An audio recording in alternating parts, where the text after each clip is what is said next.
அன்பு நண்பர்களுக்கு வணக்கம். நம்ம இன்றைக்கி எங்கே வந்திருக்குன்னா கோவளம் பீச் தாங்க வந்திருக்கோம். இது வரைக்கும் நம்ம சேனலை சப்ஸ்கிரைப் பண்ணாதீங்க, சப்ஸ்கிரைப் பண்ணி வச்சுக்கிங்க. மறக்காமல் கமெண்ட் பண்ணுங்கள். இப்போ வாங்க நம்ம வீடியோக்குள்ளே போகலாம். இப்போ நம்ம பார்க்குற இந்த கட்டி வச்சுருக்க இந்த கல்நண்டுலாம் வந்து பார்த்திங்கன்னா ஒன்று வந்து ரூ. 500 அப்படின்னு சொல்லியிருந்தாங்க. உள்ளார இது எப்படி டேஸ்ட்லாம் நல்லா இருக்குமா? செம்மையாக இருக்குமா?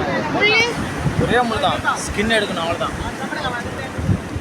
இல்லை அது ஒரு 2 மக்களை இந்த போட்டில் வந்து பார்த்திங்கன்னா கிழங்கா மீன், அப்புறம் திருக்கை, அப்புறமா ஷீலா மீன், நாக்கு மீன், சங்கரா மீன் இதெல்லாம் வச்சுருந்தாங்க. அந்த கிழங்கா மீன்லாம் வந்து பார்த்திங்கன்னா அது வரைக்கும் ரூ. 700 அப்படி சொல்லியிருந்தாங்க. அதுக்கப்புறம் வந்து பார்த்திங்கன்னா அந்த ஷீலா மீன்லாம் ரூ. 1000 அப்படி சொல்லியிருந்தாங்க. இப்போ வந்து பார்த்திங்கன்னா இந்த போட்டில் ஃபுல்லாக மடவை மீன் வச்சுருந்தாங்க. மடவை மீன்லாம் வந்து மடவை மீனோட டேஸ்ட் வந்து பார்த்திங்கன்னா செமையாக இருக்கும்னு சொல்லியிருந்தாங்க. நண்பர்களே, கண்டிப்பாக நீங்கள் வாரத்தில் ஒரு முறையாச்சு மீன் சாப்பிடுங்க.